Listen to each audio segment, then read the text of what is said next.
నాలుగో ఆపద ఏంటంటే, రండి సంఖ్యాకాండం 21వ అధ్యాయం 6-7 వచనాలు. సంఖ్యాకాండం 21వ అధ్యాయం 6-7 వచనాలు.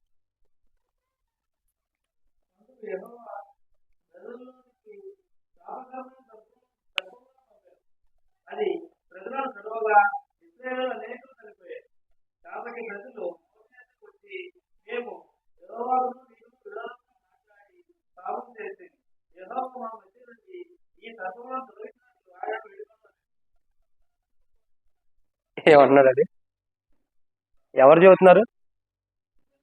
ప్రజలు వచ్చి అంటున్నారు. ఏమంటున్నారు? ఆపద వచ్చింది. ఏంటి ఆపద? సర్పము కాటు వేయడానికి వచ్చేసింది. ఆల్రెడీ సర్పం. ఏ సర్పం ఇది? పాపకరమైన సర్పం ఒకటి వచ్చేసింది. దేనికి వచ్చింది? ప్రజల్ని చక్కగా ముద్దు ఆడుతాక. దేనికి వచ్చింది? అది ముద్దే ఆడుతుంది. ప్రజలకి ప్రాణ పరిస్థితిలో ఉంది. ఏం చేస్తుందంటే వచ్చి చక్కగా ఒక్కొక్కరిని కాటేస్తుంది. ఏమైంది? చస్తున్నారు. కాటేస్తుంది, చస్తున్నారు. ఇంతకంటే గొప్ప ఆపద ఏం కావాలి ప్రజలకి? అసలు ప్రజలకి తాపకరమైనటువంటి ఒక సర్పము ప్రజల్లోకి వచ్చి ప్రజలు ఏం చేస్తుంది? కాటేస్తుందంట. ఇంతకంటే గొప్ప ఆపద ఇంకేం కావాలి ప్రజలకి? అసలు ఈ ఆపద ఎందుకు వచ్చింది? మళ్ళీ వాళ్ళే చెబుతున్నారు. ఎవరో చెబుతారా? ఏమని చెబుతున్నారు వాళ్ళే? చూడండి, దేవుని కాబట్టి ప్రజలు మోషే యొద్దకు వచ్చి, మేము యెహోవాకును నీకును విరోధంగా మాట్లాడి పాపం చేసేది, కాబట్టి తాపకరమైనటువంటి సర్పం వచ్చి మమ్మల్ని కాటేస్తుంది. ఇప్పటికే చాలా మంది చచ్చిపోయారు. ఇప్పటికే చచ్చిపోయారు. ఇంకా మరణం వద్దు, దయచేసి మాకు ఒక మార్గాన్ని నువ్వు ఏదో ఒకటి ఏర్పాటు చేయి దేవుని దగ్గర అన్నప్పుడు, దేవుని దగ్గరికి వెళ్తే దేవుడు ఇత్తడి సర్పం ఒకటి తయారు చేయమన్నప్పుడు 9వ వచనంలో, కాబట్టి మోషే ఇత్తడి సర్పం ఒకటి చేయించి స్తంభంగా దాన్ని పెట్టాను. అప్పుడు సర్పము కాటు తిన్న ప్రతి వాడును ఆ ఇత్తడి సర్పమును నిదానించి చూచిన వాడు బ్రతికెను. ఇప్పుడు అర్థమవుతుందండి. డాక్టర్స్ ఎవరైనా ఉండారేడా? మనం డాక్టర్స్ లోగో ఎలా ఉంటుంది? ఒక సిలువులాగా ఉంటుంది. దాని మీద 2 పాములు అటు ఇటు ఉంటాయి. మెయిన్ రీజన్ ఇదే. దీన్ని బట్టి ఆ లోగో తీసింది. డాక్టర్స్ లోగో దీన్ని బట్టి వచ్చింది. నిదానించి చూచిన వాడు బ్రతుకుతున్నాడు. అంటే ఇక్కడ అర్థం ఏంటంటే, మరణానికి సమీపంగా ఉన్నటువంటి వాడు నిదానించి చూసినప్పుడు బ్రతుకుతాడు. అంటే దేవుని వైపు చూసినప్పుడు, దేవుని కొరకు కనిపెట్టుకున్నప్పుడు బ్రతుకుతున్నాడు అని అర్థం. సో ఇక్కడ గమనించాల్సిన 4వ కోణం ఏంటి? తాపకరమైన సర్పం అనే ఆపద వచ్చింది ప్రజల్లో. తాపకరమైన సర్పం వచ్చి ప్రజలు ఏం చేస్తుంది? కాటేస్తుంది. ప్రజలకు ఆపద వచ్చేసింది. కారణం ఏంటి? వాళ్ళే ఒప్పుకుంటున్నారు, మేము దేవునికి నీకు విరోధంగా మేము మాట్లాడాం. అందుని బట్టి ఈ యొక్క శాపం, అందును బట్టి ఈ మరణకరమైన పరిస్థితులు, అందును బట్టి గొప్ప ఆపద మాకు వస్తుంది. మేము చేసిన తప్పు ఇదే, దేవునికి విరోధంగా మాట్లాడటం, దేవుని సేవకుడు అయిన నీకు విరోధంగా మాట్లాడటం. దీన్ని బట్టే మాకు ఈ ఆపదలు. నేను చెప్తున్నా, గుర్తుపెట్టుకోండి, నా విషయం కాదు. మీ జీవితంలో ఎప్పుడు కూడా ఒక సేవకుడు విరోధంగా ఎప్పుడు మాట్లాడదు.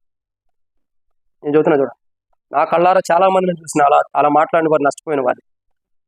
మీకు మరలా చెబుతున్నా చూడండి, మీరు నష్టపోవాలని కాదు, నేను ఉండా లేకపోయినా ఏ సేవకుడు వచ్చినా సేవకునికి విరోధంగా ఎప్పుడు మీరు మాట్లాడు. అది మీకే ఉరిగా ఉంటుంది. ఆ మాట నేను సాక్ష్యం కూడా చూపిస్తా, వాక్యం కూడా. మీకు వాక్యాలు ఇంపార్టెంట్ కదా. యోబు ఏం చేశాడు? యోబు బలహీనతలు, అనారోగ్యాలు ఉన్నాయి. యోబు తన బాధతుంటే స్నేహితులు వచ్చారు. వచ్చిన వాళ్ళు 1 రోజు 2 రోజులు మౌనంగా ఉంటారు. తర్వాత మొదలేసారు మాట్లాడిన తర్వాత ఏమైంది? ఇక యోబుకు స్నేహితులు మాట్లాడిన మాటలు దేవుడు చూశాడు, మంచైనా చెడైనా. యోబు గ్రంథం 42వ అధ్యాయానికి వచ్చేసరికి యోబు స్నేహితుల గురించి దేవుడు ఏమంటాడు? నా సేవకుడైన యోబు పలికినట్టు మీరు యుక్తంగా పలకలేదు, జ్ఞానంగా. కాబట్టి మీ మీదకే, చదవండి ఆ మాట, మీరు చదివితేనే అర్థమైంది. ఏదో కల్పించి చెబుతున్నాడు అంటారు. యోబు గ్రంథం 42వ అధ్యాయం 8వ వచనం, 8-9 వచనాలు. యోబు గ్రంథము 42వ అధ్యాయం 8-9 వచనాలు. చదువయ్యా, ఒక స్పీడ్గా చదువు, నా ఎంక చూడొద్దు.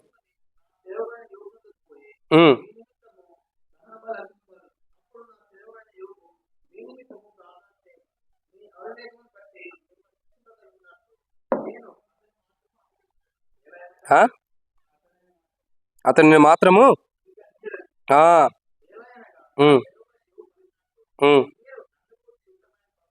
అది 9వ వచనము, తేమానీయుడైన ఎలీఫజును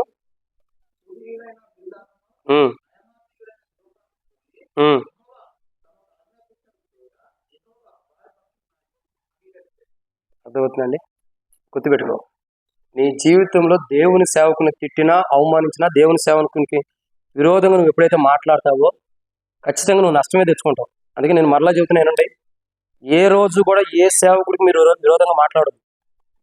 ఇది మీరు శిక్షించబడాలనో మీకు ఏదో శాపం రావాలని కాదు, మీకు తెలియదు కాబట్టి చెబుతున్నా. మాకు తెలుసు అనుకుంటే మీ గురించి కాదు నేను చెబుతాను. ఎప్పుడైతే ఒక సేవకుడికి విరోధంగా నువ్వు ఆలోచన కలిగి ఉంటావు, ఒక సేవకుడికి విరోధంగా ఎప్పుడైతే నువ్వు ఆలోచన చేస్తావో, ఒక సేవకుడికి విరోధంగా ఎప్పుడైతే నువ్వు మాట్లాడతావో, సరే సేవకుడు మాట్లాడుతుందంటే దాని తీర్పు దేవుడు తీరుస్తాడు, ఖచ్చితంగా నూరంతలు తీరుస్తాడు. ఎందుకంటే బైబిల్ రాయబడుతూ వచ్చింది, బోధకులమైన మనము మరి కఠినమైన తీర్పు ఉంది. కానీ నీకు రైట్స్ లేవు, ఒక సేవకుడిని తిట్టే అర్హత నీకు లేదు బైబిల్ ప్రకారం. అసలు నీకు ఆ యోగ్యత లేదు, ఒక సేవకుడిని తిట్టే అర్హత, ఒక సేవకుని విమర్శించే అర్హత, ఒక సేవకుడి గురించి ఆయన ఇట్టాంటోడు అనే అర్హత నీకు లేదు. ఎందుకు తెలుసా? ఆ అర్హత దేవుడు నీకు ఇవ్వాల. You are the believer, not God servant. You are the believer, not God servant. దేవుని సేవకుడి గురించి ఒక మాట అనే అర్హత నీకు లేదు. ఎలాంటి వాడైనా సరే, ఎలాంటి సేవకుడి గురించి అయినా సరే, ఒక సేవకుడి గురించి ఒక మాట అనే అర్హత నీకు లేదు. అది గుర్తుపెట్టుకో. ఒక విశ్వాసిగా you are the believer, not God servant. నువ్వు దేవుని సేవకుడు కాదు, నువ్వు విశ్వాసి. నువ్వు ఏ స్టేజ్లో ఉండా, ఒక సంఘ పెద్ద లేదు, విశ్వాసం లేదు, పరిచారకులు లేదు, ఆల్ ఆర్ ఈక్వల్. సేవకుని ఒక మాట అనే అర్హత మనకు లేదు. కానీ అన్నారు, ఎవరన్నారు? ఇశ్రాయేలు ప్రజలు ఏమన్నారు? ఇప్పుడు చదువుతూ వచ్చాం కదా, ఏమన్నారు వాళ్ళు? సంఖ్యాకాండం 21:16 6-7 వచ్చిన ఏమంటారు వాళ్ళు? దేవునికి అది ఒక్క మాటలే దేవునికి విరోధంగా మాట్లాడినందుకు ఏం జరుగుతూ వచ్చిందండి? దేవునికి నీకు అంటే మోషే ఎవరు? దేవుని సేవకుడు. దేవుని సేవకుని విరోధంగా మోషే, దేవుని సేవకుడైనా మోషేకు విరోధంగా దేవునికి విరోధంగా మాట్లాడినందుకు ప్రజల గతి ఏమవుతుంది?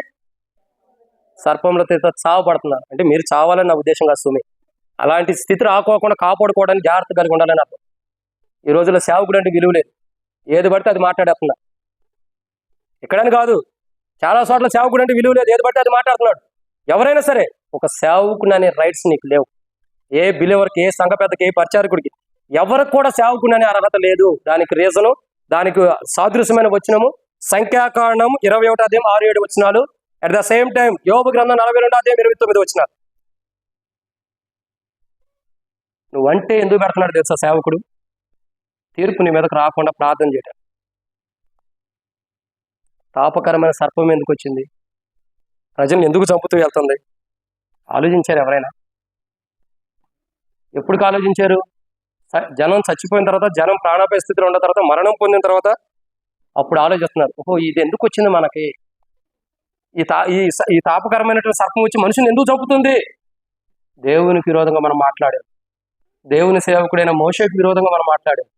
అది తప్పు, అది తప్పు, అంతే కదా? అది తప్పు అని తెలుసుకున్నప్పుడు కాపాడబడుతూ వచ్చారు. నీ జీవితంలో దేవుని సేవకుడికి ఎంత విరోధంగా జీవిస్తావో అంతకాలం తాపకరమైన నీ జీవితంలో సమీపిస్తూనే ఉంది. దేవుడు నిన్ను మరణ పంచులో తీసుకెళ్తాడు, లేవనెత్తుతాడు. మరణ పంచులోకి నన్ను తీసుకెళ్తానే ఉంటాడు, బయటికి తీసుకొస్తానే ఉంటాడు. కానీ మనం తెలుసుకోకపోతే నష్టపోతాం. తెలుసుకోవాల్సిందే. తెలుసుకోకపోతే ఆ స్థితిలో ఎందుకు దేవుడు తీసుకొస్తున్నాడు నీకు నాకు? మనం తెలుసుకుంటామని. మామూలు చెబితే వినం కదా, తెలుసుకుంటామని. తెలుసుకోకపోతే నష్టపోతారు. తెలుసుకోకపోతే నష్టమే నీకు. ఇప్పటికైనా తెలుసుకోవటం మంచిది. ఎవరైనా సరే, నువ్వైనా నేను. తాపకరమైనది రావటానికి మెయిన్ రీజన్ చెప్తున్నాడు ఇక్కడ. వారి ప్రజలే ఒప్పుకుంటారు, నీకు అయ్యా దేవునికి, యెహోవాకు నీకు విరోధంగా మాట్లాడి క్షమించు. ఆపద రావటానికి, సర్పం కాటేసి ఆపద రావడానికి ప్రజలకు కారణం ఏంటి? ప్రజల దగ్గరకు వచ్చి సర్పం కాటేయటానికి అంత ఆపద ఎందుకు వచ్చింది ప్రజలకి? దేవునికి మోషేకి విరోధంగా మాట్లాడు.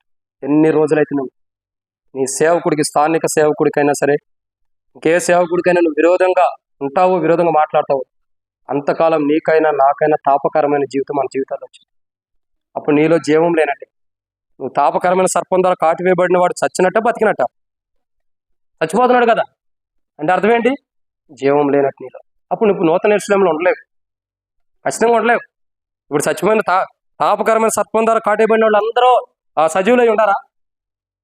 ఎందుకని? చనిపోయారు. సో నీకు కూడా నాకైనా అంతే. ఓ రోజు దేవుని రాజ్యం ఉండదు. నూతన యెరూషలేములో నీ పేరు దాఖలై ఉండదు. ఎందుకు? ఇక్కడే నువ్వు చేయాల్సిన పనులను చేసేస్తున్నావు. ఇంకా అక్కడ దేవుడు ఎందుకు ఇస్తాడు రాజ్యం? గుర్తుంచుకోవాలి. ఎవరు ఎట్ట వెళ్తున్నా గద్దించే బాధ్యత దేవుడు చూసుకుంటాడు. నువ్వు చేయాల్సిన పని ఏంటి? మనుషుల్ని ఎత్తి చూడవద్దు. ఆ సేవకుడు ఎట్ట అట్టంటాడు అనొద్దు, లేదా ఆయన ఎట్ట కాదు. నువ్వు చేయాల్సిన పని ఏంటి? నువ్వు దేవుని వైపు చూసుకో. నీలో జీవం ఉందా? నువ్వు నూతన యెరూషలేములో జీవం కలిగిన వాడిగా నీ పేరు దాఖలు అయ్యిందా లేదా? ఒకవేళ దాఖలు అయ్యింది, అది కాపాడుకుందా, అది పోయిందా, అది చూసుకో చాలు. లోపల ఎత్తుక్కోవద్దు, ఓ రోజు నష్టపోతాం. అలా నష్టం తెచ్చుకున్న వారు నా కళ్ళారా చాలా మందిని చూసా. అలా నష్టం మీరు తెచ్చుకోవద్దు. ఇప్పటికైనా మార్పు ఉండాలి మన జీవితంలో. దేవునికి, మోషేకి అంటే దాని సేవకుడికి విరోధంగా ఎక్కడ మాట్లాడుతూ వచ్చాము, అట్లా మాట్లాడిన మాటలతోనే నోరు తెరిచి బలలో ఎట్లా పాల్గొంటా? ఆ మాట్లాడాల్సిన మాటలన్నీ మాట్లాడేసి అదే నోటితో బలలో ఎట్లా పాల్గొంటా? కాదు, సరి చేసుకో. లేకపోతే ఓ రోజు సింపుల్గా చెప్పేస్తున్నాను, నేను గద్దించని కాదు. నూతన యెరూషలేములో జీవం కలిగిన వాడిగా నువ్వు ఉండవు. అంటే పరలోక రాజ్యంలో నీకు స్థానం లేదే కాదు. ఆ గొప్ప ఆపద రాకముందుకే సరి చేసుకోవాలి. ఇదన్నమాట. 4 ముగిచ్చేద్దాం రండి. 1:15 అవుతుంది, ముగిద్దాం. 4 5వ విషయాన్ని చూద్దామండి. 2వ రాజుల గ్రంథం 2వ అధ్యాయం 24 వచ్చిన. 2వ రాజుల గ్రంథం 2వ అధ్యాయం 24 వచ్చిన. 24 వచ్చిన. 2వ రాజుల గ్రంథం 2వ అధ్యాయం 24 వచ్చిన. జనులు రాజ్యంగా కూడినప్పుడు వచ్చిన ఆపదల్లో మొదటి ఆపద ఏంటి? మొదటి ఆపద భయమును బట్టి పారిపోయేటటువంటి ఆపద.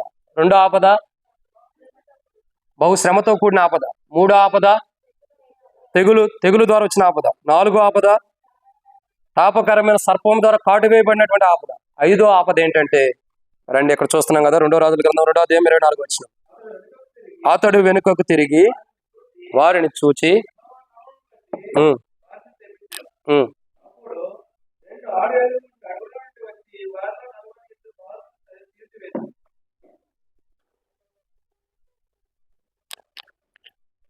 చదవనప్పుడు ఇప్పుడు అసలు కాబట్టి ఇది ఎన్నో మాట? ఇది 5. 5వదిగా జనులు రాజ్యంగా కూడుకున్నప్పుడు వచ్చిన 5వ ఆపద ఏంటి తెలుసా? మనం చూసేదాంట్లో ఏంటి? ఎలుకబంటును బట్టి వచ్చింది ఆపద. అసలు ఎలుకబంటును బట్టి ఆపద రావటం ఏంటి? అవును, ఏ ఎలుకబంట్లు వచ్చినాయి చెప్పండి? ఆడ ఎలుకబంటులకి కొద్దిగా ప్రత్యేకత ఉండేది. ఆడ సింహమైనా, ఆడ ఎలుకబంటైనా, ఆడ పులులైనా, ఆడ పిల్లలైనా సరే ప్రత్యేకం ఉంది. ఎందుకు? చూడండి, ఆడపిల్లలు ఉంటారు ఇంకో తల్లులు, వాళ్ళకు పుట్టినటువంటి పిల్లల్ని ఎవరైనా దగ్గర తీసుకుని ముద్దు పెట్టుకుంటే అంటే ఎట్లుండేది? ఎవరో టీబీ ఉండేవాడు, హెచ్ఐవి ఉండేవాళ్ళు అంటే తప్పుగా నేను అంటలేదండి సుమి, వాళ్ళకి వచ్చిన అనారోగ్యాలు పడిన తప్పుగా అట్లా క్షమించండి. మనకు అర్థమయ్యే రీతిలో చూద్దాం. ఇటువంటి బలహీనతలు ఉండేవాళ్ళు, అనారోగ్యం ఉండేవాళ్ళు మన పిల్లల్ని దగ్గర తీసుకుని ముద్దు పెట్టుకుంటే ఏం చేస్తారు? ఓన్లీ టీబీ ఏది ముద్దు పెట్టుకున్నారు అని అనుకుంటామా? ఏం చేస్తాం? అసలు ముట్టుకుంటే చాలు ఫైర్ వెళ్ళిపోయింది మన పైకి, అంత కోపం ఉంటుంది. మరి ఆడసింహము తన పిల్లలను పట్టుకుంటే, ఆడపులి తన పిల్లలను పట్టుకుంటే, అంటే ఇక్కడ గమనించాల్సిన కోణం ఏంటి? తప్పుగా అర్థం చేసుకోవద్దు. మగవాళ్ళ కంటే ఆడవాళ్ళలోనే ఫైర్ ఎక్కువ ఉంటుంది. బయటికి మగవాళ్ళు కనబడతారు, కనబడని ఫైర్ ఎక్కడ ఉంది? ఆడవాళ్ళలోనే ఉంటుంది. ఆడవాళ్ళే అంటే మిమ్మల్ని తప్పుగా అంటున్నా, మీ గురించి కాదు, మర్చిపోతున్నా. ఆడవాళ్ళలోనే ఫైర్ ఎక్కువ ఉంటుంది. ఇప్పుడు ఎలుగుబంట్లు ఎందుకు వచ్చినాయి? ఫైర్తో కూడినాయి కాబట్టి వచ్చింది. వచ్చి ఏం చేస్తున్నాయి? చూడండి, వచ్చి ఏం చేస్తున్నాయి? నలుబోది ఇద్దరును బారును చీల్చివేసినాయంట. అంటే ఇంత దారుణమైన ఆపద ప్రజలకు ఎందుకు వచ్చింది? అక్కడే పైన వచ్చింది, చదవండి. అసలు ఇంత దారుణమైన మాట ప్రజలకు ఎందుకు వచ్చిందంటే 23వ వచనంలో, అక్కడ నుండి అతడు బేతేలుకి ఎక్కి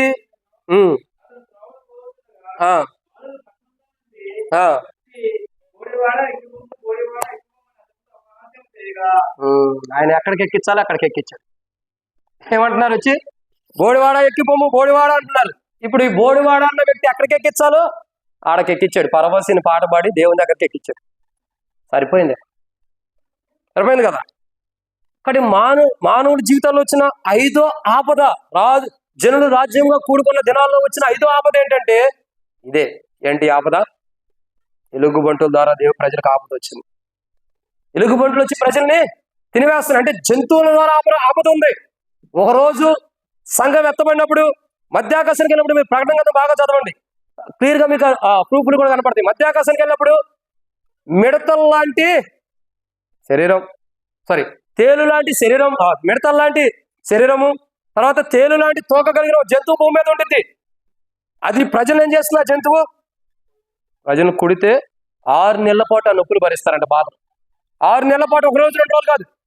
తేలు కుడితే ఎంతసేపు ఉంటుంది నొప్పి? తేలు కుడితే ఎంతసేపు ఉంటుంది నొప్పి? ఖచ్చితంగా 24 hours, 24 గంటలు ఉంటుంది. నాకు ఎప్పుడు కుట్టలేదండి, కుట్టిదేమో దేవునికి వందనో తెలియదు. 24 గంటలు తేలు కుడితే నొప్పి ఉంటుంది. కానీ తేలు లాంటి తోక కలిగినటువంటి ఈ జీవి కుడితే 6 నెలల పాటు ఈ నొప్పులంట.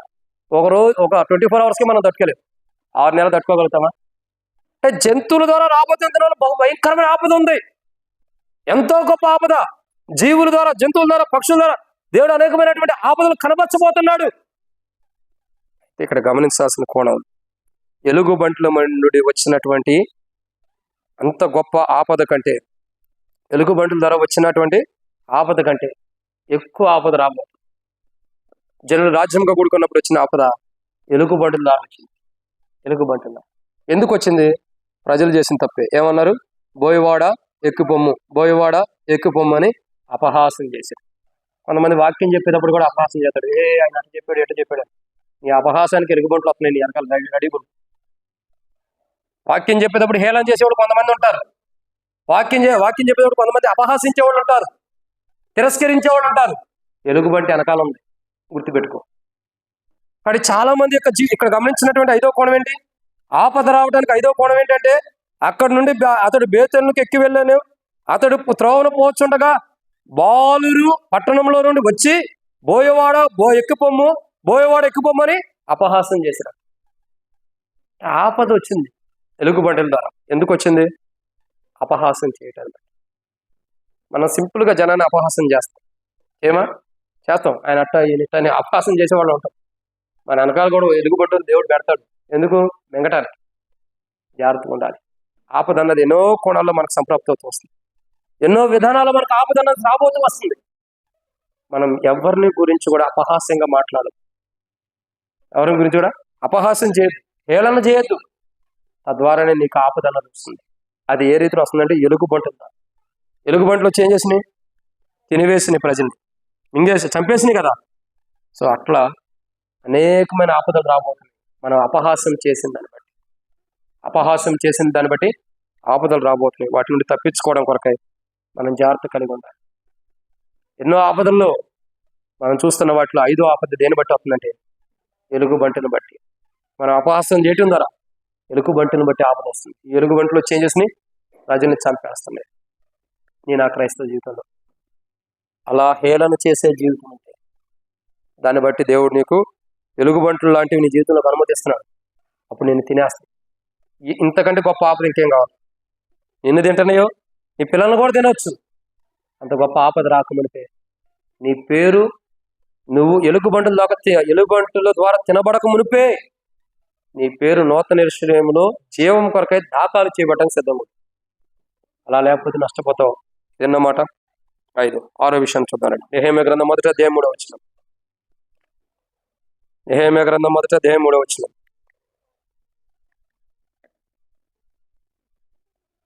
నెహెమ్యా గ్రంథం 1వ అధ్యాయం 3వ వచనం.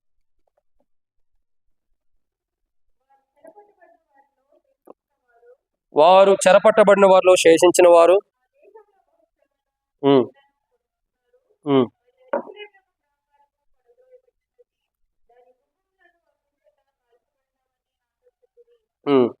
చాలా. కాబట్టి ఇక్కడ దేవుని వాక్యం చూసినట్టే 6వ మాట ఆపద.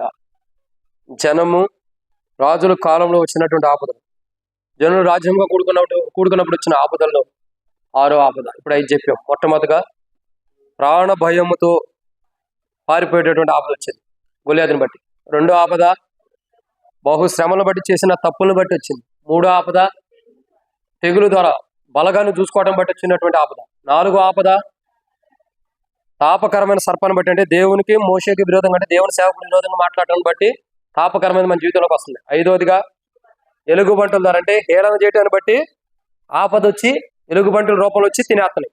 ఇక 6వదిగా ఇక్కడ చూస్తున్నమాట అగ్ని చేత కాల్చబడుతున్నటువంటి ఆపద. ఏం కాల్చబడుతుందండి? దాని గుమ్మములను అగ్ని చేత కాల్చబడి. దేని గుమ్మములు?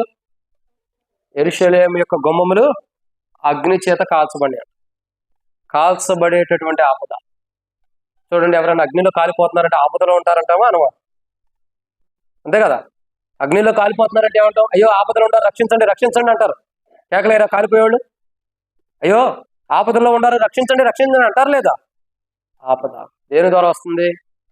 అగ్ని ద్వారా. ఎందుకు వస్తుంది? ప్రజలకు అగ్ని ద్వారా ఎందుకు ఆపద వచ్చింది? యెరూషలేము ఎందుకు కాల్చివేయబడింది? దేవుని మాట వినకపోవటాన్ని బట్టి ప్రజలు సరైన జీవితాన్ని కలిగి, ఒక మాటలు చెప్పాలంటే సాక్షార్థమైన జీవితం లేకపోవటాన్ని బట్టి. దేవుడు ఏ సాక్షార్థమైన జీవితాన్ని అయితే కలిగి ఉండమన్నాడో ఆ సాక్షార్థమైన జీవితం ఇశ్రాయేలు ప్రజలకు లేదు. కాబట్టి యెరూషలేము కాల్చివేయబడింది. ఇంతకంటే గొప్ప ఆపద ఏంటి? నువ్వు వెళ్ళే మందిరం కాల్చివేయబడింది అంటే అంతకంటే ఆపద నీకేం కావాలా? నువ్వు నివసించే పట్టణం కాల్చివేయబడింది అంటే అంతకంటే ఆపద నీకు ఇంకేం రావాలి? నీవు నివాసం చేసే పట్టణం కాల్చివేయబడింది అంటే అంతకంటే ఆపద ఇంకేం కావాలా? దేవుడు కోరుకున్న స్థలం, దేవుడు ఎన్నుకున్న స్థలం, దేవుడు నివసించాలనుకున్న స్థలం కాల్చివేయబడిందంటే ఇంతకంటే గొప్ప ఆపద నీకు ఇంకేం కావాలి? ఇంత గొప్ప ఆపద ప్రజల్లోకి వచ్చింది. యెరూషలేమును దేవుడు కోరుకున్నాడు. సియోనులో దేవుడు నివసించడానికి ఇష్టపడుతున్నాడు. యెరూషలేములో దేవుడు ఉండడానికి ఇష్టపడ్డాడు కాబట్టే కదా ఆయన గొప్ప ప్రణాళికతో కూడిన మందిరాన్ని కట్టిస్తూ వచ్చాడు. కట్టిస్తూ వచ్చాడా లేదా? సొలొమోను ద్వారా ఎందుకు కట్టించాడు? ఆయన గొప్ప ప్రణాళికతో కూడిన మందిరమే కదా అది. మరి ఎంత కారణం ఏంటి? కారణం ఏంటంటే దేవుని ప్రణాళిక ఉంది. మరి ఎందుకు అవి కాల్చివేయబడుతున్నాయి? యెరూషలేము ప్రాకారాలు ఎందుకు కాల్చివేయబడుతున్నాయి? ఎందుకు కాల్చివేయబడుతున్నాయి చెప్పండి? సాక్షార్థమైన జీవితం లేదు. ఒక సాక్షార్థమైన జీవితం లేదు. నేను చెప్తున్నా చూడండి, ఎట్లా అంటున్నాను, మిమ్మల్ని ఎవరినే కాదు, మీరు అపార్థం చేసుకోవద్దు. కుక్క ఉంది, దానికి ఒక సాక్ష్యం ఉంది. ఏంటి ఆ సాక్ష్యం? అది మురిగిద్ది, అది కరిచిద్ది, దాని స్వభావం ఎలాంటి దాని సాక్ష్యం ఒకటి ఉంది. నక్క ఉంది, దాని సాక్ష్యం ఉంది. జిత్తులు మారి నక్కని, దానికో సాక్ష్యం ఉంది. ఓసర వేలకో సాక్ష్యం ఉంది. ఏంటి ఆ సాక్ష్యం? అది రంగులు మార్చిద్ది అన్న సాక్ష్యం ఉంది. ప్రతి జంతువుకు సాక్ష్యం ఉంది. నీకు నాకు ఏది సాక్ష్యం? ఇశ్రాయేలు ప్రజలకు సాక్ష్యం లేదు కాబట్టే ఆ సాక్షాత్మైన జీవితం కాపాడుకోలేకపోయారు. అంటే వాటికొండా జీవితం మంచిదని కాదు నేను అంటుంది. ఏదో ఒక సాక్ష్యం వాటికైతే ఉంది. మనకేది సాక్ష్యం? మనకు ఉండాల్సిన సాక్ష్యం ఏంటి? నక్కకి జిత్తులు మారి నక్క అన్న సాక్ష్యం ఉంది. కుక్కకి అది కరిసిద్ది మురిగిద్ది అన్నటువంటి సాక్ష్యం ఉంది. ఇంకా చాలా వాటికి వాటి సాక్ష్యం ఉంది కదా. మరి మనకెందుకు లేదు సాక్ష్యం? అవి ఏం చేస్తే వాటిని బట్టి వాటికి సాక్ష్యం ఉంది. నీకు నాకు సాక్ష్యం ఏది? ఇశ్రాయేలు ప్రజలకు సాక్ష్యం ఏది? దేవుని కొరకు సాక్షార్థంగా ఎందుకు జీవించలేకపోయారు? సాక్షార్థమైన క్రైస్తవ జీవితం ఇశ్రాయేలు ప్రజలకు ఎందుకు లేదు? లేదు కాబట్టి, ఆ సాక్షార్థమైన క్రైస్తవ జీవితం ఇశ్రాయేలు ప్రజలకు లేదు కాబట్టి అగ్ని చేత కాల్చబడుతూ వచ్చినాయి అవన్నీ. వారి జీవితంలో వారి అవిధేయతలు, వారి పొరపాట్లు, వారి లోపాలు, సాక్షార్థమైన క్రైస్తవ జీవితం లేకపోవటాన్ని బట్టి యెరూషలేము ప్రాకారాలు కాల్చివేయబడుతూ వచ్చినాయి. గొప్ప దారుణమైన ఆపద వచ్చింది చూడండి. ఈ మందిరానికి వచ్చే వాళ్ళకి సరైన సాక్షార్థమైన జీవితం లేకపోతే ఇది కూడా కాల్చివేయబడింది. నువ్వు ఎంత సుందరంగా కట్టుకుని, ఎంత అందంగా కట్టుకుని, ఎంత సంతోషంగా ఉండా, ఇప్పుడు ఈ నార్త్ జోన్లో ప్రతి ఒక్కరి నోట వచ్చే మాట ఏంటి తెలుసా? కోట్లు పెట్టి కట్టుకున్న మందిరం కంటే కూడా తక్కువ ఖర్చుతో కట్టబడి ఈ మందిరం గురించే గొప్ప పేరు ఉంది. నేను ఆ మందిరాలకు వెళ్తా ఉంటా కదా, మీ మందిరం ఎంత బాగుంది బ్రదర్, మేము కట్టుకున్నా కానీ మాకంటే బాగుందంట. లక్షల్లో కోట్లు పెట్టి కట్టుకున్నా అంత గొప్ప పేరు రాలా. కానీ దీనికి ఎంత గొప్ప పేరు ఇచ్చారు చూడండి మందిరానికి. తీరా ఏముండే? సైడ్లు రేకులు తప్పక ఐరన్ రోడ్లు తప్పక ఏముంది? అయినా దేవుడు ఎంత గొప్ప పేరు ఇచ్చారు. ఒకరోజు నీ సాక్ష్యం సరిగ్గా లేనప్పుడు ఈ ప్రాకారాలు కూడా కాల్చివేయబడతాయి. మందిరం ప్రాకారాలు కాల్చివేయబడి అంటే కారణం ఎవరో కాదు, నువ్వే. నీ సాక్ష్యం సరిగ్గా లేదు. దేవుని కొరకు సాక్షిగా నువ్వు జీవిస్తల్లా. అందుకే మందిరం ప్రాకారం కాల్చివేయబడుతున్నాయి. ఆనాడు యెరూషలేము ప్రాకారాలు ఎలా కాల్చివేయబడ్డాయి, రాబోతున్న దినాలు ఎలాగే కాల్చివేయబడతాయి. అలా కాల్చివేయబడకూడదంటే ఏం చేయాలా? సాక్ష్యాన్ని కాపాడుకోవాలి. కాలిపోయింది నేను చూడవాక. కాలిపోవడానికి నువ్వే రేసను. మందిరం కాలిపోవడానికి కారకమైన నిన్ను దేవుడు ఒకరోజు శిక్షిస్తాడు. అలా శిక్షించకూడదంటే కాలిపోతున్న మందిరం విషయమని సాక్ష్యం ఏడ సరిగ్గా లేదో సరి చేసుకోవాలి. ఆనాడు ఇశ్రాయేలు ప్రజలు అలా సరి చేసుకోవాలి. కాల్చివేయబడుతున్న యెరూషలేమును గురించి, ప్రభా ఈ యెరూషలేము కాల్చివేయబడటానికి మేమే కారకులమైన సరి చేసుకోవాలా. ఎక్కడో ఉన్నటువంటి నెహెమ్యా సరి చేసుకుని తిరిగి వచ్చి మరలా ప్రాకారాలు కడుతున్నారు. ఇక్కడ ఉండేవారికి మనసు లేదా? ఉండేవారు సరి చేసుకోవాల్సిన బాధ్యత లేదా? ప్రాకారాలు కాల్చివేయబడి దాన్ని చూస్తేనే కాలం గడిపేస్తున్నారు. కాల్చివేయబడిన ప్రాకారాలు చూసే, ఆ వచ్చిన ఆపదను చూసే జీవితాలు జీవిస్తున్నారు. కానీ దీని కొరకు ప్రణాళిక అన్నది అవసరం. ఒక కొత్త రూపాంతరం రావాలి, దీనికి నూతనమైన అనుభవం రావాలని ఆలోచన లేదు ప్రజల్లో. ఏం చేస్తున్నారు? చూస్తున్నారు, కాలిపోయింది చూస్తున్నారు. కనీసం బూడిద ఎత్తేసేవాడు కూడా లేడంట. బూడిద ఎత్తేసేవాడు కూడా లేడు. బూడిద ఎవరెత్తేసారు? మళ్ళీ నెహెమ్యా వచ్చిన తర్వాతే తనతో పాటు ఉండేవారందరూ కలిసి ఆ బూడిద అంతా ఎత్తేసారంట. నెహెమ్యా గ్రంథం మీరు చదవండి, ఇంటికి అర్థమైంది. కాలిపోయిందని చూస్తున్నాడు, కానీ ఈ కాలిపోయిన దారి బూడిద ఎత్తేసేవాడు కూడా లేడు. అంత దారుణంగా ప్రజలు ఇంటికి వచ్చారు. సాక్ష్యం ఏడుంది? సాక్ష్యార్థమైన క్రైస్తవ జీవితం లేదు కదా, ఇక కాల్చివేయబడింది. మన జీవితాల్లో కూడా ఇలాంటి అనుభవం ఉంటే ఒకరోజు మందిరం కూడా కాల్చివేయబడింది. దీనికి మెయిన్ రీజన్ ఉంది, ఎవరో కాదు. కాల్చివేయబడిన తర్వాత ఎవరు కాల్చేశారో ప్రభువా వారికి శ్రమ అనవాక, నీకే శ్రమ రాబోతుంది. మనం ప్రార్థన కూడా చేస్తాం అప్పుడప్పుడు. ఎవరు దేవుని మందిరం పాడు చేస్తారో వారికి శ్రమ అంటాం. అందరం అట్లాగే ప్రార్థన చేస్తున్నాం. పాడు చేసింది ఎవరు? కాలిపోవడం కారుకులు ఎవరు? ఎవరు? నెహెమ్యానా? నెహెమ్యానా కారుకుడు? ఎవరు కారుకులు? ఎవడైనా దేవుని ఆలయాన్ని పాడు చేసిన దేవుడు వాడిని పాడు చేయను. అసలు దేవుని ఆలయాన్ని పాడు చేసింది ఎవరు? యెరూషలేము ప్రకారం కాల్చివేయడం కారుకులు ఎవరు? ప్రజలు దారుణమైన స్థితిలో ఉంటాం కారుకులు ఎవరు? ప్రజలకు దిక్కు లేక ఏకాకిగా ఒంటరిగా వారు ఉండడానికి కూడా స్థలం లేక, వారికి స్థానం లేక, వారు ఎక్కడ ఉండాలో తెలియక డేరాల్లో ఉన్నట్టు ప్రజలు జీవించడానికి కారుకులు ఎవరు? వాళ్ళే. ఎవరైతే ఉన్నారో వాళ్ళే, ఇశ్రాయేలు ప్రజలే కదా. వాళ్ళే సరిదిద్దుకోవడానికి ఇష్టపడుతున్నా. నెహెమ్యా తప్పు చేశాడా? ఎక్కడో ఉండేవాడు వచ్చామంటున్నాడు, ఎక్కడో ఉండేవాడు అక్కడే సరిదిద్దుకున్నా. ప్రభా నేను నా ఇంటి వారు పాపం చేశాం, మా పితరులు పాపం చేశారు, క్షమించి ప్రభా, సరి చేసుకుని వచ్చి బూడిదెత్తుతున్నాడు. బూడిదెత్తేవాడు గురించి ఏమంటున్నారు? సన్బల్లా టోబా అనేవాడు వచ్చాడు. ఏంటి మీరు యెరూషలేములో ఆ ప్రాకారాలు కడతారా? ఇక కుయుక్తి పరులు కొంతమంది ఉంటారు కదా, రాజు దగ్గరకు తాకీదు రాసి పంపించారు. ఏమని? ఇదిగో నెహెమ్యా అనేవాడు ఒకడు వచ్చాడు, ఏదో కడతానికి ఏదో గొప్ప కార్యం చేయడానికి వచ్చాడు, వీడి గురించి నువ్వు చూసుకో అని చెప్పని రాజుకు ఒక ఉత్తరం పంపారు. ఆ రాజు జ్ఞానం లేనివాడు. ఫస్ట్ ఏదో అనుకున్నాడు, తర్వాత దేవుడు బుద్ధి చెప్పి జ్ఞానం ఇచ్చాడు. ఈయన చేసేదో కరెక్ట్ అని తెలియపరచబడి అయినా బుద్ధి మార్చుకున్నారా సంబల్లో టూబా అనేవాడు? ఆ మందిరం ఆ ప్రాకారాలు ఎప్పుడు పడిపోతాయా ఎదురు చూస్తున్నారు. పడో కట్టినవాడు సామర్థ్యం కలిగిన వాడు, కట్టినవాడు భూమికి ఆకాశానికి ఎల్లలు వేసిన వాడు, సముద్రాన్ని సృష్టించిన వాడు దీని పునాదులు వేసింది, మానవుడు కాదు. కానీ వీళ్ళు ఏం చేస్తున్నారు? యెరూషలేము ప్రాకారాలు ఎప్పుడు పడిపోతాయి అని ఎదురు చూస్తున్నారు. నెహెమ్యా గ్రంథం మీరు చదవండి, ఇంటికి వెళ్ళిన సన్బల్లోను టోబియా వచ్చామంటారు. కుక్కలు దూకినే పడిపోతాయి, నక్కలు దూకితేనే పడిపోతాయి, ఇదేంది వీళ్ళు కట్టే గోడ అన్నారు. ఇప్పుడు ఆ గోడే ప్రజలకు ఆధారంగా ఉంటే వస్తుంది. ఆ గోడే ప్రజలకు ఆధారంగా ఉంటే వస్తుంది. ఏమన్నారు ఒకప్పుడు? నక్కలు దూకితే పడిపోతాయి అంట. ఇప్పుడు జిత్తులు మారి నక్కలు ఎన్ని వచ్చినా పడదు, ఏనుగులు వచ్చినా పడవు, అంత బలంగా ఉంది. ఎవరేసి పునాది? మహోన్నతుడైన దేవుడు. భూమికి ఆకాశానికి పునాదులు వేసిన వాడేసి ప్రజలు చాలా హేళన చేస్తున్నారు. కానీ హేళన చేసేటప్పుడు నీకు కొద్దిగానో మనస్సాక్షి గద్దించొద్దా? అరే కాలిపోయిన వాటిని ఎవడో వచ్చి కడతంటే మనం ఇంకేడు ఉండవు, మనం కట్టుకోలేకపోయాం, అసమర్థులమే అని మనకు జ్ఞానం బుద్ధి రావాలి. కానీ ఎవడో వచ్చినాడు మీద పడి ఎందుకు ఏడుస్తా? వాడు అట్ట చేశాడు, వీటి అట్ట చేశాడు, వాడు అట్టాగా చేస్తాడు, ఇట్టాగా చేస్తాడు, అందుకే దేవుడు పిలిచాడు. నువ్వేం చేస్తావు? నువ్వు చేసిన పని ఏంటి? నువ్వు బూడిదెత్తుకోవాలా, నువ్వు కట్టుకోవాలి, నువ్వు వాటిని నిర్మాణం చేసుకోవాలి. నువ్వు ఒక చేత్తో యుద్ధం చేస్తూ, ఒక చేత్తో డాలు పట్టుకుని, ఒక చేత్తో కట్టాల్సిన వాడు నువ్వు దారి తప్పిపోతేనేగా వాడిని తీసుకొచ్చి ఎక్కడ కట్టేస్తుంది. క్షమించిన వాడు ఏమేమి తీసుకొచ్చి ఎక్కడ కట్టేస్తుంది? నువ్వు ఆ మనసు నీకుంటే ఆయన వచ్చాడు ఎందుకు కట్టాలి? ఆయన వచ్చి ఇక్కడ ఎందుకు కట్టాల్సినంత అవసరం ఏంటి? నీకు లేదు ఆ మనసు. కాలం గడుపుకునే మనసు ఉంది, కట్టే మనసు లేదు. అందుకే ఆయన తీసుకొచ్చి కట్టాడు దేవుడు. సన్బల్లో టూ కానీ ఆడ ఉండవలసిన స్థితి అదే కదా. వాళ్ళు కట్టకల్లా కట్టేవాడి మీద కూడా నిందలేస్తున్నారు. ఆయన ఆగారు వాళ్ళు. నీ జీవితం ఇంతేనయ్యా సన్బల్లో టూ టోబియా, మీరు ఇట్టాగే నిందలేస్తారని వదిలేశారు. తన పని తను కట్టుకుంటూ వెళ్ళిపోయాడు. ఎలా ఉంది ఇప్పుడు యెరూషలేము ప్రాకారాలు? సుందరమైనవి ఉంటాయి, మహిమకరంగా ఉంటాయి. కారణం ఏంటి? కట్టబడే విధానం. ఆనాడు ప్రజలకు ఆపద వచ్చింది, యెరూషలేము గుమ్మాలు కాల్చబండి.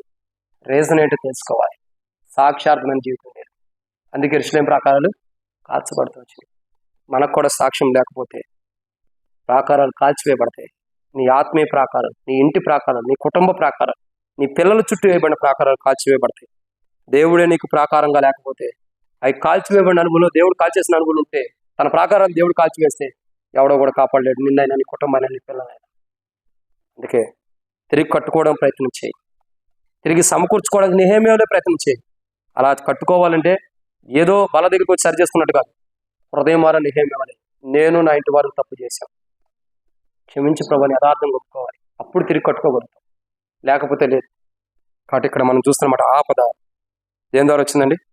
అగ్ని ద్వారా కాల్చబడినటువంటి ఆపద వచ్చింది. కారణం సాక్షార్థమైన జీవితం లేకపోవడం బట్టి. దేవుని కొరకైనా సాక్షార్థమైన జీవితం ఉంది.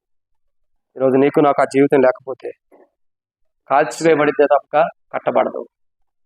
ఇది 6వ ఆపద. 7వ ఆపద మొదటి సమూయేలు గ్రంథం 4వ అధ్యాయం 10వ వచనం. మొదటి సమూయేలు గ్రంథం 4వ అధ్యాయం 10వ వచనం. ఫిలిష్తీయులు యుద్ధం చేయగా ఇశ్రాయేలీయులు ఓడిపోయి అందరూ తమ డేరాలకు పరిగెత్తి వచ్చిరి. అప్పుడు అత్యధికమైన వధ జరిగెను. ఇశ్రాయేలీయుల్లో 30,000 కాలు బలము ఏమయ్యారు? కూలెను. ఇక్కడ గమనించాల్సిన కోణం 7వ ఆపద. ప్రజలు రాజ్యంగా కూడుకున్నప్పుడు మనం చూస్తున్న దాంట్లో 7వ ఆపద. ఏంటి ఆపద? ఏంటి ఆపద? అసలు దేనికి వచ్చింది ఆపద చెప్పండి? దేనికి వచ్చింది? ఇంత గొప్ప వధ అని రాయబడుతూ వచ్చింది కదా. వధ అన్నదేంటి? ఒక భయంకరమని. దాని గురించి కొన్ని విషయాలు కూడా రాయబడుతూ వచ్చింది. వధ అంటే అర్థం ఏంటంటే పెద్ద ప్రాణహాని, సంహారం జరగబడిందని అర్థం. పెద్ద ప్రాణహాని అనుకోవచ్చు, లేదా సంహరించబడటం, లేదా చంపబడటం, ఇవన్నీ ఉన్నాయి. ఇంత పెద్ద వధ ఎందుకు వచ్చింది? ఇంత పెద్ద ఆపద వధ వలె ఎందుకు వచ్చింది? ఎందుకు వచ్చింది చెప్పండి? చూడండి ఎందుకు వచ్చిందండి? అది దేవుని చిత్తం లేకుండా మందసాన్ని తీసుకొచ్చారు బయటికి ఫస్ట్. తర్వాత ఏం చేశారు? దాన్ని ముందర పెట్టుకుని వెళ్తున్నాడు. అసలు మందసం అన్నది ఎంత శ్రేష్టకరమని చెప్పండి. మందసాన్ని ఎవరు మయ్యాలా? లేవీలు మయ్యాలా. ఉజ్జా ఏం చేశాడు? పడిపోతున్న మందసాన్ని పట్టుకోవడానికి వెళ్ళాడు. ఏం జరిగింది? దేవుని ఒకరు తెచ్చి చనిపోయింది. మందసం పట్టుకోవాల్సింది ఎవరు? లేవీలు, దేవుని సేవకులు. పట్టుకుంది ఎవరు? సహజమైన మనిషి. ఇక్కడ జరుగుతుంది ఏంటి? మందసం ఎవరు తీసుకొస్తే దేవుడు తన చిత్తంలో తన యాజకుడి ద్వారా దేవుడి చిత్తం అయితే నడిపించాలి. కానీ వీళ్ళు ఏం చేశారు? మందసాన్ని తీసుకెళ్ళి మొదలు పెట్టుకున్నారు. యుద్ధంలో మనం గెలవాలంటే మందసం ఉండాలి. ఒక్కడవే జ్ఞానవంతుడు, దేవుడి అజ్ఞాని కదా. అసలు ఆ మందసాన్ని తీసుకెళ్ళమని చెప్పాల్సింది ఎవరు? దేవుడు. తీసుకెళ్లాలని ఆలోచన వచ్చింది ఎవరికి? అంటే దేవుడు చెబుతూ వచ్చిందా, వాళ్ళందరికీ వాళ్ళు వచ్చిందా? అది వాళ్ళందరికీ వాళ్ళకి ఆలోచన వచ్చింది కాబట్టి ఆ మందసం తీసుకెళ్ళి పెట్టారు. ఏమైంది? గొప్ప వధ వచ్చింది ప్రజల్లో. ఎంతమంది చచ్చిపోయారు? దరిదాపు 30,000 కాలు బలం చచ్చిపోయారు. ఇంత వధ రావడానికి కారణం ఏంటి? ఇంత భయంకరమైన ఆపద ప్రజల్లోకి ఎందుకు వచ్చింది? వధ లాంటి ఆపద ప్రజల్లోకి ఎందుకు వచ్చింది? మందసాన్ని తీసుకెళ్ళటం ద్వారా. అంటే మనం చేయాల్సిన పని కాకుండా అధికమైన పనులు చేయడం ద్వారా. చేయాల్సిన పని మనం చేయకూడని పనులు చేస్తాం. దేవుడు మనకిచ్చిన పని మనం చేయం. దేవుడు వద్దన్నది మనకి ఇవ్వని మనం చేయడానికి ఇష్టపడతాం. ఇంకా చూడండి, ఎవరైనా చేపలు ఏమంటే, అన్న చేపలు ఏముందన్నా, నేను బయట ఇచ్చేస్తాను అంటాం. నీకు చెప్పింది ఏంటి? చేపలేమని. పోనీ చేపలు కాదు ఏదైనా బోడమని చెప్తాం అనుకోండి, అన్న ఇక్కడ కాదన్న అక్కడ ఉడుతానంట. ఆడ ఉడిచేది సేవకుడు జరిగిదా? నీకు చెప్పింది నువ్వు చేసేదేంటి? చెప్పిన దానికంటే ఎక్కువ అతిగా చేస్తూ ఉంటావు. వీళ్ళ జీవితాల్లోనే దేవుడు చెప్పిన దానికంటే అతిగా చేయాలని ప్లాన్ చేసుకున్నారు. ఎవరికి ఏమైంది? గొప్ప వధ వచ్చింది. అక్కడికి 30,000 మంది కాలు బలం కూలిపోయారు, అంటే చచ్చిపోయారు. 30,000 మంది కాలు బలం చనిపోయారంటే అంత గొప్ప వధ ఎందుకు వచ్చింది? మందసాన్ని తీసుకెళ్ళటం, దేవుని మాట వినకపోవటాన్ని బట్టి. ఇంత గొప్ప ఆపద రావడానికి మెయిన్ రీజన్ ఇదే. వధ జరిగాను, గొప్ప ప్రాణహాని జరుగుతుంది. గొప్ప ప్రాణహాని ప్రజల్లోకి వధ వలె వచ్చింది. ఇంత గొప్ప ఆపద ఎందుకు వచ్చింది? ప్రజలు ప్రాణాన్ని పోయేంత వధ ఆపద వలె ఎందుకు వచ్చింది? దేవుని చిత్తాన్ని తెలుసుకోకపోవటం, దేవుని చిత్తాన్ని ఎరగకపోవటం, దేవుని చిత్త ప్రకారం చేయకపోవటం. ఈ రోజుల్లో మందిరాల్లో ఎలా ఉంది తెలుసా? నా ఇష్టం నేను చేస్తాను, నా ఇష్టం వచ్చిందే జరగాలి, నా ఇష్టం వచ్చిందే చెయ్యాలి. నీ ఇష్టం ఇక్కడ పనిచేయదు, నీ ఇంటికాడ పనిచేసింది. నీ ఇష్టం నా ఇష్టం ఇక్కడ పనిచేయదు. ఎక్కడ పనిచేసిద్ది? నీ ఇంటికాడ పనిచేసిద్ది. ఎందుకంటే నీ కుటుంబం నీ అనేది ఉంది కాబట్టి. ఈడ నీది కాదు, దేవుని. నాది కాదు, నీది కాదు, ఎవరిది? దేవునిది. ఇక్కడ నీ ఇష్టం పనిచేయదు. ఇప్పుడు మందిరాల్లో అక్కడక్కడ గొడవలు ఎందుకు ఉంటున్నాయి తెలుసా? కొట్లాటలు ఎందుకు వస్తున్నాయి తెలుసా? ఇష్టం కోసం. ఎవరి ఇష్టం వాళ్ళకు ఉంది కాబట్టి గొడవలు కొట్లాటలు ఎక్కువైపోతాయి. నీ ఇష్టాన్ని పక్కన మీద దోసేయి. నీ ఇష్టం ఎవరికి కావాలా? మందిరానికి వస్తుంది నీ ఇష్టం కోసమా, దేవుని ఇష్టం కోసమా? నీ చిత్తం కోసమా, దేవుని చిత్తం కోసమా? ఎవరి కోసం వస్తుంది మందిరానికి? మరి దేవుని కోసం అయినప్పుడు నీ చిత్తం మందిరంలో ఎందుకు నెరవేర్చబడాలా? మందిరంలో నీ ఇష్టం ఎందుకు? నీ చిత్తం ఏంది, నీ ఇష్టం ఏంటి? జస్ట్ నువ్వు ఒక దేవుని బిడ్డవు అంతే. ఇక్కడ నీది నాది ఇష్టాలు నడవడానికి కాదు ఇక్కడ మందిరం కట్టబడింది. దేవుని ఇష్టాన్ని నడిపించడానికి, దేవుని ఇష్టం జరిగించబడటానికి ఇక్కడ మందిరం కట్టబడింది. నీ నా ఇష్టం కాదు. దేవుని ఇష్టం ఏంటి? మన ఇష్టం ఏంటి? వచ్చిన ఆత్మలు పోగొడతాం మన ఇష్టం. దేవుని ఇష్టం ఏంటి? కొత్త ఆత్మలు తీసుకురావడం దేవుని చిత్తం. అట్లా ఉండేది మన జీవితాల్లో. కాబట్టి ఇక్కడ నీ ఇష్టం కాదు నెరవేర్చబడటం, దేవుని ఇష్టం నెరవేర్చబడాలి. అందుకొరక ఇక్కడ మందిరం కట్టబడింది. బలలో పాల్గొనేటప్పుడు కూడా ఎలా ఉండాలి? దేవుని చిత్తాన్ని చేస్తూ దేవునికి ఇష్టంగా బలలో పాల్గొనాలి. నీ ఇష్టానుసారంగా ఏదో పాల్గొంటానంటే కాదు. పాల్గొంటే 1 కొరింథీయులకు రాసిన పత్రిక 11 ఏమో రాయబడుతూ వచ్చింది, మీలో చాలా మంది రోగులు బలహీనలై ఉన్నారు. ఎందుకని? చాలా మంది ఆ దేహంలో వివేచనగా అయోగ్యంగా ఆ దేహం తిన రక్తంలో పాల్గొన్నారు కాబట్టి, అయోగ్యంగా పాల్గొన్నందుకు చాలా మంది రోగులు బలహీనలు, చాలా మంది చచ్చిపోయారు కూడా. ఎందుకు ఈ వదంతా దేనికి వస్తుంది? ఇంత వధ ఎందుకు? రోగులు బలహీనలు చనిపోవడం, ఇంత వధ దేనికి? అయోగ్యం, దేవుని చిత్తాన్ని కనుగొనకపోవటం, దేవుని చిత్త ప్రకారం పాల్గొనకపోవటాన్ని బట్టి. సో ఈరోజు గమనించాల్సినటువంటి 7వ కోణం, ప్రజల్లో వధ, మరణం అనే వధ వచ్చింది. కారణం దేవుని చిత్తాన్ని కనుగొనకపోవటం బట్టి. ఇంత గొప్ప ఆపద, మనుషులను వధించే అంత ఆపద ఎందుకు వచ్చిందంటే దేవుని చిత్తాన్ని కనుగొనకపోవటాన్ని బట్టి. ఈరోజు నీ కుటుంబాల్లో, నా కుటుంబాల్లో కూడా వధ రాలేదని సంతోషించవాక. కమింగ్ సూన్, అతి త్వరలో రాబోతుంది.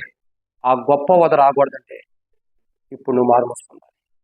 ఇప్పుడు దేవుని చిత్తాన్ని కనుగొన, దేవుని చిత్తానుసారమైన వాడిగా నువ్వు బలలో పాల్గొను. నీ పేరు పరలోకం అంటే నూతన దేశంలో దాఖలు అవటం కొరకాయి. ఎలా దాఖలు అవ్వాలి? నీ పేరు జీవం కలిగిన వాడుగా ఉండటం కొరకాయి. నీ పేరు దేవుని రాజ్యంలో దాఖలు అవటం కొరకాయి. నువ్వు ఎక్కడే సరి చేసుకో.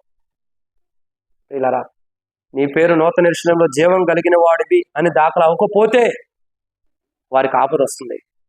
దాఖలు అవ్వాలని యెషయా గ్రంథం 4:3 ఉంది. అవ్వకపోతే తీర్పు వచ్చిందని దానియేలు గ్రంథం 12 వచ్చింది, రాయబడుతూ వచ్చింది. నీకు ఆపద కావాలా? జీవం కలిగిన వాడు అని పేరు నీకు పరలోక రాజ్యంలో దాఖలు అయ్యి ఉండాలి. జీవం కలిగిన వారని దాఖలు అయ్యి ఉండాలి పేరు. మరి అలా దాఖలు అవ్వాలంటే మనం ఏం చేయాలా? చూడండి, మనం ఏం చేయాలా? 7 విషయాలు చెప్పండి. మొదటిగా, గొలియాదుని ఎదిరించాలి, సాతాన్ని ఎదిరించాలి. 2, శ్రమలు రావడానికి కారణమైన జీవితాన్ని సరి చేసుకోవాలి. 3, తెగులు రావడానికి కారణం ఏంటి? జనబలగం, దాన్ని తీసేసుకో, అప్పుడే దేవుడు నీకు నీ ఇంట్లో తెగులు ఆపేస్తాడు. 4, ఏంటది? తాపకరమైన జీవితం. కాబట్టి కారణం ఏంటి? దేవుని మాట వినకపోవడం, దేవుని మీద మోషే మీద విరోధంగా మాట్లాడటం. 5, ఎలుగుబంట్లు వచ్చిందంటే ఏళన చేయటం ద్వారా, అపహసించడం ద్వారా. 6, అగ్ని చేత కాల్చబట్టం. కారణం ఏంటి? సాక్షాత్మైన జీవితం లేకపోవడం బట్టి. 7, వధించబడినటువంటి ఆపద. ఎందుకు? దేవుని చిత్తాన్ని కనుగొనకపోవటాన్ని బట్టి. సో ఎందువల్ల వస్తుందో చూసాం. వీటిని బట్టి వస్తుంది. కాబట్టి ఇలాంటి జీవితం మనలో ఉంటే, ప్రభు యొక్క బల దగ్గర ప్రభు బల ఎందుకు సమీపంగా ఉందంటే, ఇలాంటి జీవితం కలిగి మనం దేవుని యొక్క జీవాన్ని కోల్పోయి పరలోకంలో మన పేరు దాఖలవ్వాల్సిన పేరు కోల్పోయాం కాబట్టి, తిరిగి దాఖలవ్వాల్సిన పేరు యేసు ప్రభు రక్తం ద్వారా కడగబడి జీవ గ్రంథంలో మన పేరు ఎక్కించబడుతుంది. కాబట్టి ఆ పేరు నూతనమైన యెరూషలేములో మన పేరు జీవంతో కూడిన వారిని దాఖలు చేయబట్టడం కొరకై, దారి తప్పిపోయిన మనం, తొలగిపోయిన మనల్ని తిరిగి సరిచేసి మరలా నూతన యెరూషలేములో మన పేరు దాఖలు చేయటం కొరకై యేసు ప్రభు తన దేహాన్ని, తన రక్తాన్ని మన కొరకై దున్నబడిన దేహంగా, నలగొట్టబడిన దేహంగా, చిందించబడిన రక్తముగా మరలా మనకు సమీపంగా ఉంచాడు. ఎందుకు? ఈ యొక్క 7 అనుభవం కలిగినటువంటి ఆపదలు మనం తెచ్చుకుంటున్నాం. మరలా తెచ్చుకోవడానికి కారణమైన జీవితం కూడా మనలో ఉంది. ఈ జీవితం నుండి సరిచేసి ఇప్పుడు ఇలాంటి అనుభవం, ఇలాంటి ఆపదలు వచ్చినా, ఇలాంటి ఆపదలు రావడానికి జీవితం మనలో ఉండాలి. నూతనమైన యెరూషలేములో మన పేరు దాఖలు కాల జీవం కలిగిన వారని, ఆ జీవం కలిగిన వారని మన పేరు దాఖలు చేయడం కొరకాయి, దారి తప్పిపోయిన మనల్ని మనలో సరి చేయడం కొరకాయి. పేతురుని ఎలా సరిచేసాడో అలా సరిచేయడం కొరకై మరలా ఆయన దేహం, ఆయన రక్తాన్ని మన సమీపం వచ్చాడు. అలా మనం ప్రభు దగ్గరికి వచ్చినప్పుడు, ప్రభు బల దగ్గరికి వచ్చినప్పుడు, అలా మన సమీపంగా ప్రభు బల దగ్గర, ప్రభు దేహాన్ని దగ్గరికి రావడం ద్వారా ఇలా ఆపదలు తెచ్చుకోవడానికి కారణమైన జీవితాన్ని కలిగి ఉన్న మనల్ని సరిచేసి ఆపదల నుండి, జీవితం నుండి కాపాడటం కొరకై యేసు ప్రభు ఈ లోకానికి మన కొరకై ఈ లోకానికి వచ్చి కలువరిశిల్లో ప్రాణం పెట్టి చనిపోయి మరలా ఆయన దేహం, రక్తం మన సమీపం వస్తున్నాడు. మరలా నీ జీవితం మార్చుకో, నీ ప్రవర్తన మార్చుకో. ఎప్పటి నుండి నూతన యెరూషలేములో నీ పేరు దాఖలవడానికి అవసరమైన జీవితాన్ని జీవించు. ఏదైతే దారి తప్పిపోయిందో ఆ జీవితాన్ని ఇప్పటి నుండి తొలగించుకోమని ప్రభు దేహాన్ని సమీపం వస్తున్నాడు. తొలగించుకుందాం. ఆ నూతన యెరూషలేములో జీవం కలిగిన వారని నూతన యెరూషలేములో దాఖలై ఉంటే అప్పుడు సంఘంగా ఎత్తబడతావు. నువ్వు జీవం కలిగిన వాడని దాఖలైన కాబట్టి సంఘంగా ఎత్తబడిన నీవు, జీవం కలిగి సంఘంగా ఎత్తబడిన నీవు పరలోక రాజ్యంలో నూతన యెరూషలేములో జీవం కలిగిన వాడిగా ఉంటావు. అలా జీవం కలిగిన వాడిగా సంఘంగా ఎత్తబడటం కొరకై కావాల్సిన జీవితం లేదు కాబట్టి ఆయన దేహం మనకు సమీపం ఉంచి లేని జీవితాన్ని సరిచేసి మరలా తిరిగి ఇవ్వడం కొరకై ఆయన దేహం సమీపం ఉంది. ఆ దేహంలో పాల్గొంటాం. మనం కూడా సరిచేయబడిన వారమై, నీతిమంతులమై, జీవం కలిగిన వారుగా నూతన యెరూషలేము మన పేరు ఉన్నట్టు ప్రభు మనకి సహాయం చేయను గాక. ఆమేన్. సమయంలో మనం బలలో పాల్గొందాం. ఎవరం కూడా అటు ఇటు చూడదు. దేవుడు స్పష్టంగా నీతో మాట్లాడుతుంటే, నిన్ను హెచ్చరిస్తుంటే, నిన్ను సరిదిద్దుతుంటే కఠినం చేసుకోవద్దు. ఎన్నో రోజుల కఠినం చేసుకుని వెళ్ళిపోతున్నావు. ఇప్పటికైనా దేవుడు నీతో మాట్లాడుతుంటే సరిదిద్దుకో. దేనిని బట్టి నీకు ఆపద వస్తుంది? ప్రార్థనలో ఉండి కళ్ళు మూసుకున్నట్టు ఇటు చూడదు. ఎందుని బట్టి నీకు ఆపద? ఎందుకొరకై ఆపద? భయమును బట్టి, పారిపోయే స్థితిని బట్టి, తాపకరమైన సర్పమును బట్టి, దేవుని సేవకునికి నువ్వు విరోధంగా మాట్లాడిన దాన్ని బట్టి నీకు ఈ భయంకరమైన తాపకరమైన రోగాలు వస్తున్నాయా? నష్టాలు వస్తున్నాయా? ఇలాంటి ఆపదలు తెచ్చుకుంటున్నావా? బహుశ్రమలు తెచ్చుకుంటున్నావు. సాక్షాత్మైన జీవితం లేకపోవడాన్ని బట్టి అగ్ని చేత కాల్చివేయబడిన జీవితం ఉంటుంది. ఇలాంటి జీవితం కానీ తెచ్చుకుంటుంటే ఇప్పుడే ప్రభు దగ్గర సరి చేసుకో. నువ్వెవరైనా సరే సమయం పోయిన తర్వాత నీకు అవకాశం దేవుడు ఇవ్వకపోతే సరి చేసుకోలేని జీవితాన్ని బట్టి కూడా దేవుడు తీర్పులో తీసుకొస్తాడు. నీకు కావాలి సరి చేయబడిన జీవితం. మనుషుల వైపు చూడు. చూసిన దినాలు చాలు. ఇంతకాలం మనుషుల వైపు చూసే ఇంకెందుకు చూస్తా? ఇప్పుడు దేవుడి వైపు చూడు. ప్రభా, నా కన్నులు నీ వైపు చూస్తున్నా. దాసుడు కన్ను యజమానుడి వైపు చూస్తున్నట్టు, దాసుడు కన్ను యజమానుల వైపు చూసినట్టు నా కన్నులు మీ వైపు ఎత్తుతున్నా. నా మొరను ఆలకించు. నేను నీ సేవకునికి విరోధంగా మాట్లాడిన మాటలు క్షమించు. నీకు విరోధంగా మాట్లాడిన మాటలు క్షమించు. నీ దాసులకు విరోధంగా మాట్లాడిన మాటలు క్షమించు. సాక్షార్థమైన జీవితం లేని దాన్ని బట్టి క్షమించు. అపవిత్రమైన జీవితాన్ని బట్టి క్షమించు. ప్రభా, నా జీవితంలో నీ మాట వినకపోయినటువంటి జీవితం ఉంది. వీటిని బట్టి నేను ఆపదలు తెచ్చుకుంటున్నా. క్షమించు ప్రభా అని మౌనంగా హృదయం సరి చేసుకో. అలా నేను క్షమించబడి సరి చేసుకోవడం కొరకు నీ దేహం, నీ రక్తం సమీపం ఉంచావు. ఈరోజు నేను సరి చేసుకుంటున్నానంటే నీ దేహం, నీ రక్తాన్ని బట్టే. ప్రభా, ఆ దేహం ద్వారా నా జీవితంలో ఉన్న పొరపాట్లు క్షమించు. మీ రక్తం ద్వారా నాలో ఉన్న ప్రతి పాపను కడగ ఉంటుంది అని మౌనంగా ప్రార్థన చేసుకో. ప్రభు నిన్ను క్షమించిన గాక. ఆమేన్.